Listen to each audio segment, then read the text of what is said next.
നമസ്കാരം, ഞാൻ അമലക്ഷയ്. സിനിമ പഠിക്കണമെന്നും അതിന്റെ ഭാഗമാകണമെന്നും ആഗ്രഹമുള്ളവരെ ഹെൽപ്പ് ചെയ്യാനായിട്ട് തുടങ്ങിയ യൂട്യൂബ് വീഡിയോ സീരീസിലെ 25ാമത്തെ ക്ലാസ്സാണിത്. അപ്പോൾ ഇതുവരെയുള്ള ക്ലാസ്സുകളൊന്നും തന്നെ നിങ്ങൾ കണ്ടിട്ടില്ലെങ്കിൽ അതിന്റെ മുഴുവൻ പ്ലേലിസ്റ്റും ഞാൻ ദാ ഇവിടെ കൊടുക്കുന്നതാണ്. സിനിമ പഠിക്കാൻ ആഗ്രഹമുള്ള ഒരു വ്യക്തിയാണ് നിങ്ങളെങ്കിൽ ഫ്രീ ആയിട്ട് ഇത് നിങ്ങൾക്ക് മുഴുവനും കാണാൻ പറ്റുന്നതാണ്. അപ്പോൾ ഇന്നത്തെ വീഡിയോയിലൂടെ നമ്മൾ പഠിക്കാനായിട്ട് പോകുന്നത് പൊതുവെ തിരക്കഥ എഴുതുന്ന സമയത്ത് ബിഗിനേഴ്സിന് ഉണ്ടാവാൻ സാധ്യതയുള്ള ഒരു ഡൗട്ടാണ്.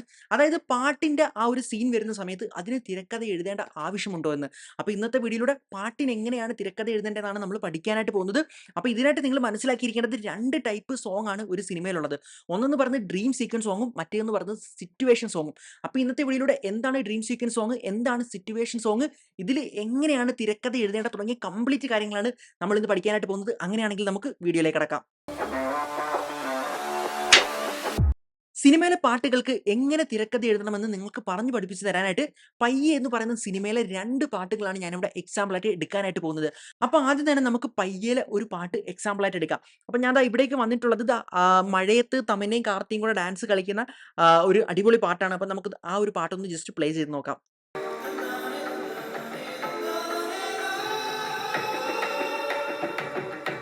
അപ്പോൾ ഈ ഒരു പാട്ട് നിങ്ങൾ എല്ലാവരും തന്നെ കണ്ടിട്ടുണ്ടായിരിക്കുമെന്ന് വിശ്വസിക്കുന്നു. അങ്ങനെയാണെങ്കിൽ ഈ ഒരു പാട്ടിന് എങ്ങനെയാണ് തിരക്കഥ എഴുതിയിട്ടുണ്ടായിരിക്കുക എന്ന് നമുക്ക് നോക്കാമല്ലേ. അപ്പോൾ ഞാൻ ഓൾറെഡി ഇവിടെ കുറച്ച് ലൈൻസ് എഴുതി വെച്ചിട്ടുണ്ട്. നിങ്ങൾക്ക് വേണ്ടിയിട്ട് ഞാനതൊന്ന് ജസ്റ്റ് വായിച്ച് കേൾപ്പിക്കാം. മഴ നനഞ്ഞുകൊണ്ട് അത് ആസ്വദിക്കുന്ന ചാരു, മഴ നനയാൻ ഇഷ്ടമില്ലാഞ്ഞിട്ടും അത് അവൾക്ക് വേണ്ടി നനയുന്ന ശിവ. പിന്നീട് അവനും മഴയെ പതിയെ ഇഷ്ടപ്പെടുന്നു. ശിവയും ചാരുവും ചേർന്ന് മഴയത്ത് വാഗമണ്ണിൽ നിന്ന് ഡാൻസ് കളിച്ചു തുടങ്ങുന്നു.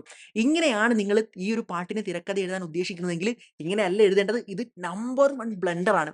അതായത് സിമ്പിൾ ആയിട്ട് പറയുകയാണെങ്കിൽ ഇതിനെയാണ് ഡ്രീം സീക്വൻസ് സോങ് എന്ന് പറയുന്നത്. ഇത്തരം ഒരു പാട്ടിന് നിങ്ങൾ തിരക്കഥ എഴുതേണ്ടതിന്റെ ആവശ്യകതയില്ല. അതായത് പറയുകയാണെങ്കിൽ എന്താണ് ഡ്രീം സീക്വൻസ് സോങ് എന്ന് ചോദിക്കുകയാണെങ്കിൽ ഒരു നായകനും നായികയും അവരുടെ ഒരു സ്വപ്ന ലോകത്തേക്ക് പോയിക്കൊണ്ട് അവിടെ ഒരു 10-50 ആളെയും കൂട്ടിയിട്ട് ഡാൻസ് കളിക്കുക അല്ലെങ്കിൽ അവിടെ എൻജോയ് ചെയ്യുന്ന ഒരു പാട്ടാണെങ്കിൽ അതിനെയാണ് നമ്മൾ പൊതുവെ ഡ്രീം സീക്വൻസ് സോങ് എന്ന് പറയുന്നത്. അപ്പോൾ ഇത്തരം പാട്ടുകൾക്ക് എന്ന് പറയുന്നത് ഒരിക്കലും ആ ഒരു പടത്തിലെ ആ ഒരു കഥാപാത്രങ്ങളുടെ റിയലിസ്റ്റിക് വേൾഡുമായിട്ട് യാതൊരു ബന്ധവും ഉണ്ടാവുകയില്ല. എന്നാൽ നമ്മൾ ഈ ഒരു പയ്യേലെ ഈ ഒരു പാട്ടിലേക്ക് നോക്കുകയാണെങ്കിൽ അത് കുറച്ച് റിയലിസ്റ്റിക് ആക്കാനും അതുപോലെ തന്നെ അവരുടെ ആ ഒരു കാർത്തിയുടെയും തമന്നയുടെയും ആ ഒരു ക്യാരക്ടേഴ്സിന്റെ ഇത്തരത്തിലും അവരുടെ ആ ഒരു പ്രൈവസി വർദ്ധിപ്പിക്കാൻ വേണ്ടിയിട്ട് ആ 2 ക്യാരക്ടേഴ്സിനെ മാത്രമേ വെച്ചിട്ടുള്ളൂ. നമ്മൾ എന്നാലും ബാക്കി പടങ്ങളിലേക്കൊക്കെ നോക്കുകയാണെങ്കിൽ മറ്റു ഒരുപാട് പാട്ടുകളിലേക്ക് നോക്കുകയാണെങ്കിൽ ഇത്തരത്തിൽ പെട്ടെന്ന് ഒരു സ്വപ്ന ലോകത്തിലേക്ക് പോകുന്ന നായകനും നായികയും അവർ മറ്റേതോ ഒരു ലോകത്ത് ചെന്നിട്ട് അവിടെ കുറേ ആൾക്കാരെ എവിടുന്നോ ഒക്കെ കുറേ ആൾക്കാർ വന്നിട്ട് ഡാൻസ് ഒരുമിച്ച് കളിക്കുകയാണ് അല്ലേ. അപ്പോൾ അത്തരം പാട്ടുകളാണ് നമ്മൾ ഡ്രീം സീക്വൻസ് സോങ് എന്ന് പറയുന്നത്. അത്തരം പാട്ടുകളാണ് നിങ്ങളുടെ സിനിമയുടെ ഇടയിൽ വരുന്നതെങ്കിൽ അത്തരം പാട്ടുകൾക്ക് നിങ്ങൾ തിരക്കഥ എഴുതേണ്ട ആവശ്യമില്ല. അതായത് എവിടെയാണ് ഡാൻസ് നടക്കുന്നത്, എങ്ങനെയാണ് ഡാൻസ് നടക്കുന്നത്, ഏത് സ്റ്റെപ്പാണ് ഇടുന്നത്, ഇതൊന്നും തന്നെ ചിന്തിച്ച് നിങ്ങൾ തല പുകയ്ക്കേണ്ട ആവശ്യമില്ല. ആ ഒരു ഡാൻസ് എവിടെ നടക്കണം, എങ്ങനെ നടക്കണം, ഏതെല്ലാം സ്റ്റെപ്പ് ഇടണം തുടങ്ങിയ കാര്യങ്ങൾ കൊറിയോഗ്രാഫറും ഡയറക്ടറും കൂടിയായിരിക്കും തീരുമാനിക്കുക. അപ്പോൾ ചുരുക്കി പറയുകയാണെങ്കിൽ ഇത്തരം ഡ്രീം സീക്വൻസ് സോങ്ങിലേക്ക് വരുന്ന സമയത്ത് അവിടെ റൈറ്റർ പ്രത്യേകിച്ച് ഇൻപുട്ടോ കാര്യങ്ങളോ ഒന്നും കൊടുക്കേണ്ടതില്ല. എന്തായിരുന്നു ആ സിറ്റുവേഷൻ, ഏതൊരു സിറ്റുവേഷനിൽ എത്തിയിട്ടാണ് ഈ ഒരു പാട്ടിലേക്ക് പോകുന്നത് എന്ന് മാത്രം എഴുതിയാൽ മതി. അപ്പോൾ ഈ ഒരു കേസിലേക്ക് നമ്മൾ നോക്കുകയാണെങ്കിൽ കാർത്തി അവിടെ ആ വാഹനം നിർത്തുന്നു, മൂത്രം ഒഴിക്കാനായിട്ട് പോകുന്നു. ആ ഒരു സമയത്ത് മഴ പെയ്യുന്നു എന്നുള്ള ആ ഒരു പൊസിഷനിൽ മാത്രം അവിടെ റൈറ്റർ എഴുതി നിർത്തിയാൽ മതി. പിന്നീട് ഇവിടെ ഒരു പാട്ടാണ് ഉദ്ദേശിക്കുന്നത്, അതായത് ഇങ്ങനത്തെ ഒരു പാട്ടാണ് ഉദ്ദേശിക്കുന്നതെന്ന് മാത്രം മെൻഷൻ ചെയ്താൽ മതിയാകുന്നതാണ്. അങ്ങനെയാണെങ്കിൽ നിങ്ങൾ ചിന്തിക്കുന്നുണ്ടായിരിക്കും ഒരു തിരക്കഥാകൃത്ത് പാട്ടിന് തിരക്കഥയൊന്നും എഴുതേണ്ടാലോ, കൊള്ളാമല്ലോ, അടിപൊളിയാണെന്ന്. എന്നാൽ അങ്ങനെയല്ല. തിരക്കഥാകൃത്ത് പാട്ടിന് തിരക്കഥ എഴുതേണ്ട വ്യക്തമായിട്ടുള്ള സിറ്റുവേഷൻസ് വരാറുണ്ട്. അത്തരം പാട്ടുകളെയാണ് നമ്മൾ സിറ്റുവേഷൻ സോങ് എന്ന് പറയുന്നത്. അപ്പോൾ ഇനി നമുക്ക് പയ്യെ എന്ന് പറയുന്ന ഈ ഒരു സിനിമയിൽ തന്നെ മറ്റൊരു സിറ്റുവേഷൻ സോങ്ങിലേക്ക് പോയിക്കൊണ്ട് അവിടെ എങ്ങനെയാണ് ഒരു റൈറ്റർ തിരക്കഥ എഴുതേണ്ടതെന്നും എന്തുകൊണ്ടാണ് അവിടെ തിരക്കഥ എഴുതേണ്ടി വരുന്നതെന്നും നമുക്ക് നോക്കാം. അപ്പോൾ സിറ്റുവേഷൻ സോങ് എന്താണെന്ന് പഠിക്കാനായിട്ട് ഇതാ പയ്യലെ തന്നെ മറ്റൊരു പാട്ടിലേക്ക് നമ്മൾ വരികയാണ്. ജസ്റ്റ് ഒന്ന് കണ്ടു നോക്കാം. അപ്പോൾ ഈ ഒരു പാട്ട് നിങ്ങൾ എല്ലാവരും തന്നെ മുമ്പേ കണ്ടിട്ടുള്ളതായിരിക്കും അല്ലേ? അങ്ങനെയാണെങ്കിൽ നേരത്തെ പറഞ്ഞ ഡ്രീം സീക്വൻസ് സോങ്ങും ഈ ഒരു സോങ്ങും തമ്മിലുള്ള വ്യത്യാസം എന്താണെന്ന് നിങ്ങൾക്ക് മനസ്സിലാക്കാനായിട്ട് പറ്റുന്നുണ്ടോ? അതായത് പറയുകയാണെങ്കിൽ നേരത്തെ നടന്ന ആ ഒരു സോങ്ങിൽ കുറേയധികം ഡാൻസും മറ്റു കാര്യങ്ങളും മാത്രമേ ഉള്ളായിരുന്നു. ഒരു കൊറിയോഗ്രാഫറിന് അദ്ദേഹത്തിന് നല്ല ഡാൻസ് സ്റ്റെപ്പും അതുപോലെ തന്നെ മുൻകൂട്ടി റെക്കോർഡ് ചെയ്തിട്ടുള്ള ആ ഒരു പാട്ടും ഉണ്ടെങ്കിൽ അത് നല്ല രീതിയിൽ ഷൂട്ട് ചെയ്തെടുക്കാൻ പറ്റും. എന്നാൽ ഇത്തരം ഒരു സിറ്റുവേഷൻ സോങ്ങിലേക്ക് വരുന്ന സമയത്ത് ഈ ഒരു പാട്ട് നിങ്ങൾ കണ്ടിട്ടുണ്ടെങ്കിൽ നിങ്ങൾക്ക് മനസ്സിലാവും അല്ലേ? അതായത് അവിടെ കുറേയധികം സിറ്റുവേഷൻസിലൂടെയാണ് ഈ ഒരു പാട്ട് കടന്നു പോകുന്നത്. അപ്പം ആ സിറ്റുവേഷൻസ് എല്ലാം തന്നെ ആരാണ് എഴുതേണ്ടത്? ശരിക്കും റൈറ്റർ തന്നെയാണ് എഴുതേണ്ടത്. അപ്പം ഈ ഒരു പാട്ടിലേക്ക് നമ്മൾ നോക്കുകയാണെങ്കിൽ അതിന്റെ സിറ്റുവേഷൻ എന്താണ്? അതായത് ശിവ എന്ന് പറയുന്ന കഥാപാത്രത്തിനോട് ചാരു എന്ന് എന്ന് പറഞ്ഞ കഥാപാത്രം ആവശ്യപ്പെടുകയാണ് തന്നെ ബോംബെ വരേക്കും കൊണ്ടുപോയി വിടാമോ എന്ന്. അപ്പം ചെന്നൈയിൽ നിന്ന് ബോംബെ വരെ പോകണമെങ്കിൽ ഏകദേശം 24 മണിക്കൂർ എടുക്കുന്നതാണല്ലേ. അപ്പൊ 24 മണിക്കൂർ എന്ന് പറയുന്ന ആ ഒരു സമയം എന്ന് പറയുന്നത് എന്താ ശിവയെ സംബന്ധിച്ചിടത്തോളം അത്ര ടൈം ചാരു ശിവ ഇഷ്ടപ്പെടുന്ന ചാരു എന്ന് പറഞ്ഞ ആ ഒരു കഥാപാത്രം അവന്റെ കൂടെ അടുത്ത് 24 മണിക്കൂർ നിൽക്കാൻ പോവുകയാണ്. ആ ഒരു സന്തോഷത്തിൽ തന്നെയാണ് ആ ഒരു പാട്ട് തുടങ്ങുന്നത്. നിങ്ങൾക്ക് കാണാനായിട്ട് പറ്റുന്നുണ്ട്.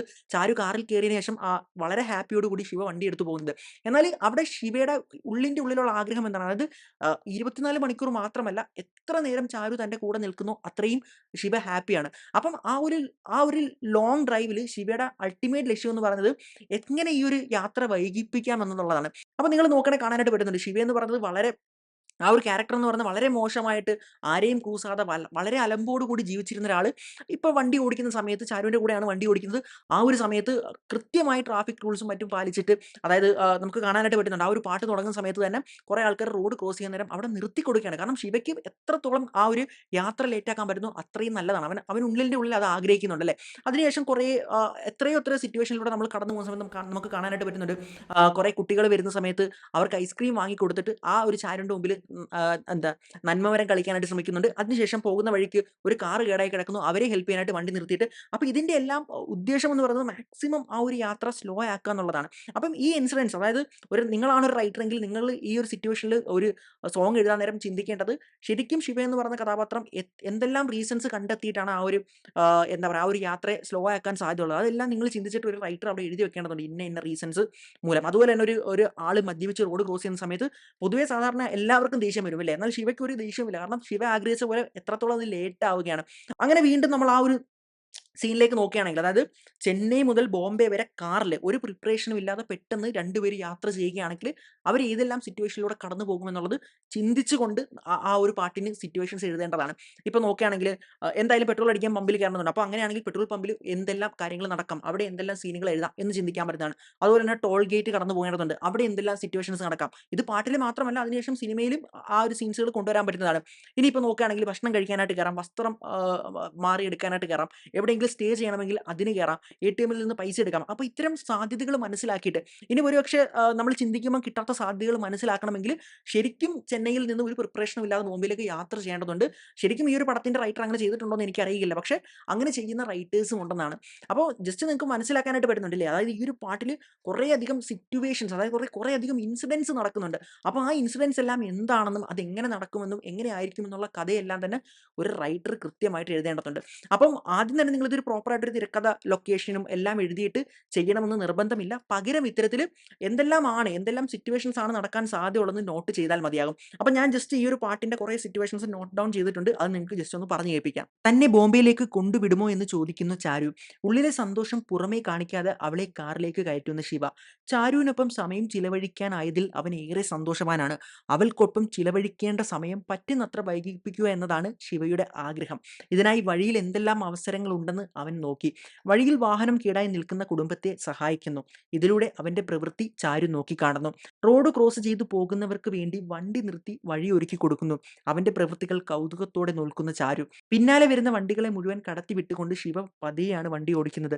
വഴിയിൽ കൂടി പോകുന്ന കുട്ടികൾക്ക് ഐസ്ക്രീം വാങ്ങി നൽകുന്നു. വഴി മുടക്കി നിൽക്കുന്ന കുടിയൻ അയാളുടെ പ്രവൃത്തിയിൽ ദേഷ്യപ്പെടാതെ സന്തോഷത്തോടു കൂടി ആ ഒരു സിറ്റുവേഷനെ ഫേസ് ചെയ്യുന്നു. അപ്പോൾ ഇത് മാത്രമല്ല പല സിറ്റുവേഷൻസും ഇങ്ങനെ ഒരു വൺ ലൈൻ ആയിട്ട് ജസ്റ്റ് നിങ്ങൾ എഴുതി വെക്കുക. അപ്പോൾ തന്നെ നിങ്ങൾക്ക് ഒരു ക്ലാരിറ്റി കിട്ടും എന്തെല്ലാം സിറ്റുവേഷൻ ആണ് ആ ഒരു പാട്ടിൽ ആഡ് ചെയ്യേണ്ടതെന്ന്. അപ്പോൾ ഇതൊരു പ്രോപ്പർ സ്ക്രിപ്റ്റ് അല്ല, എന്നിരുന്നാൽ പോലും നിങ്ങൾ എന്തെല്ലാം സിറ്റുവേഷൻ ആണെന്ന് മാത്രം എഴുതി വെക്കുക. അതിനുശേഷം അതായത് ആ ഒരു സിറ്റുവേഷൻസ് എല്ലാം ഒരു കഥ പോലെ ജസ്റ്റ് എന്തെല്ലാം സംഭവിക്കുമെന്ന് എഴുതി വെച്ചതിന് ശേഷം പിന്നീട് ആ ഒരു സിനിമയുടെ ഷൂട്ടിങ്ങും കാര്യങ്ങളും തുടങ്ങുന്ന സമയത്ത് പ്രോപ്പറായിട്ട് ഒരു സ്ക്രിപ്റ്റ് ആക്കി എഴുതിയാൽ മതിയാവും. കാരണം ആ ഒരു സമയത്ത് നിങ്ങൾക്ക് ഏത് ലൊക്കേഷനിലാണ് ഇത് നടക്കുന്നത്, എങ്ങനെയാണ് നടക്കുന്നത് ഒന്നും തന്നെ അറിയാനായിട്ട് പറ്റുകയില്ല. അതുകൊണ്ട് തന്നെ ഇത്തരത്തിൽ ജസ്റ്റ് ഒരു റഫ് ഒരു ഐഡിയ മാത്രം എഴുതി വെക്കുന്നതായിരിക്കും നല്ലത്.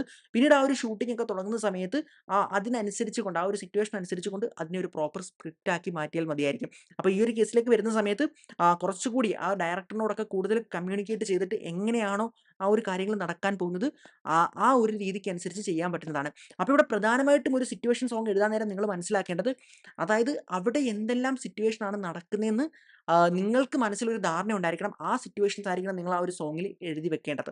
പിന്നീട് നിങ്ങൾക്ക് ആ ഒരു ക്ലാരിറ്റി കിട്ടിയതിന് ശേഷം നിങ്ങൾ പ്രോപ്പർ സ്ക്രിപ്റ്റ് എഴുതുന്നത് എങ്ങനെയാണോ അതേ ഫോർമാറ്റിൽ തന്നെ, അതായത് ലൊക്കേഷനും ഇന്റീരിയർ ആണോ എക്സ്റ്റീരിയർ ആണോ തുടങ്ങിയ കാര്യങ്ങളെല്ലാം എഴുതിയിട്ട് ഡീറ്റെയിൽ ആയിട്ട് ആ ഒരു സിറ്റുവേഷനിൽ എന്ത് നടക്കുന്നു എന്ന് പ്രോപ്പറായിട്ട് എഴുതി വെക്കേണ്ടതാണ്. അപ്പം ഞാൻ എന്തായാലും ഈ ഒരു സ്ക്രിപ്റ്റ് അങ്ങനെ എഴുതിയിട്ടില്ല. നിങ്ങൾക്ക് ഏകദേശം ഒരു ധാരണ കിട്ടിയെന്ന് മനസ്സിലായെന്ന് വിശ്വസിക്കുന്നു.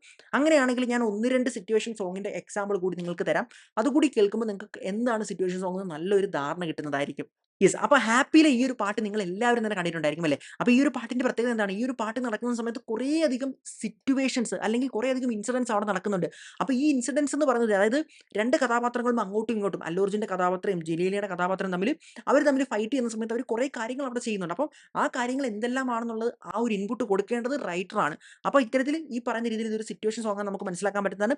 അതുപോലെ തന്നെ നിങ്ങൾ കണ്ടിട്ടുണ്ടായിരിക്കും സി.ഐ.ഡി മൂസ ഈ ഒരു പാട്ടല്ലേ? അപ്പോൾ ഈ ഒരു പാട്ടിൽ ഇത്തരത്തിൽ ദിലീപും മറ്റ് ക്യാരക്ടേഴ്സ് എല്ലാം കൂടി ഇത്തരത്തിൽ സലീം കുമാറിനെ പിടിക്കാൻ പോകുന്ന സമയത്ത് അവരും കുറേയധികം ഇൻസിഡൻസ് ഫേസ് ചെയ്യുന്നുണ്ട്. അപ്പോൾ ആ ഇൻസിഡൻസ് എന്തെല്ലാമാണെന്നും എഴുതി വെക്കേണ്ടത് ഇത്തരത്തിൽ റൈറ്റർ തന്നെയാണ്. അതുപോലെ തന്നെ ഇപ്പോൾ നിങ്ങൾ ക്ലാസ്മേറ്റ്സിൽ ഈ ഒരു പാട്ട് കണ്ടിട്ടുണ്ടായിരിക്കും. ഈ ഒരു ഇലക്ഷനുമായിട്ട് റിലേറ്റ് ചെയ്തിട്ടുള്ള. അപ്പോൾ ആ ഒരു പാട്ടിലും കുറേയധികം ഇൻസിഡൻസ് നടക്കുന്നുണ്ട്. അപ്പോൾ അതെല്ലാം തന്നെ ഡിസൈഡ് ചെയ്യേണ്ടത് ഒരു തിരക്കഥാകൃത്താണ്. അദ്ദേഹമാണ് ഈ ഒരു സിറ്റുവേഷൻസ് എല്ലാം ഈ ഒരു പാട്ടിന്റെ തിരക്കഥയാക്കിയിട്ട് പ്രോപ്പറായിട്ട് എഴുതി വെക്കേണ്ടത്. അപ്പോൾ നിങ്ങൾക്ക് എന്താണ് സിറ്റുവേഷൻ സോങ് എന്നും എന്താണ് ഡ്രീം സീക്വൻസ് സോങ് എന്നും മനസ്സിലായെന്ന് വിശ്വസിക്കുന്നു. അപ്പോൾ നിങ്ങളുടെ തിരക്കഥയിൽ ഒരു ഡ്രീം സീക്വൻസ് സോങ് ആണ് ഉള്ളതെങ്കിൽ നിങ്ങൾ അവിടെ തല പുകച്ച് ഒന്നും തന്നെ ചെയ്യേണ്ടതില്ല. എന്നാൽ നിങ്ങളുടെ തിരക്കഥയിൽ ഒരു സിറ്റുവേഷൻ സോങ് ഉണ്ടെങ്കിൽ തീർച്ചയായിട്ടും നിങ്ങൾ അതിന്റെ ഒരു തിരക്കഥ അല്ലെങ്കിൽ അതിനൊരു ഇൻപുട്ട് തീർച്ചയായിട്ടും എഴുതിയിരിക്കണം. അപ്പോൾ വീഡിയോ എല്ലാവർക്കും തന്നെ ഉപകാരപ്പെട്ടു എന്ന് വിശ്വസിക്കുന്നു. അടുത്തൊരു വീഡിയോയിൽ കാണുമ്പോഴേക്കും ബാക്കപ്പ്.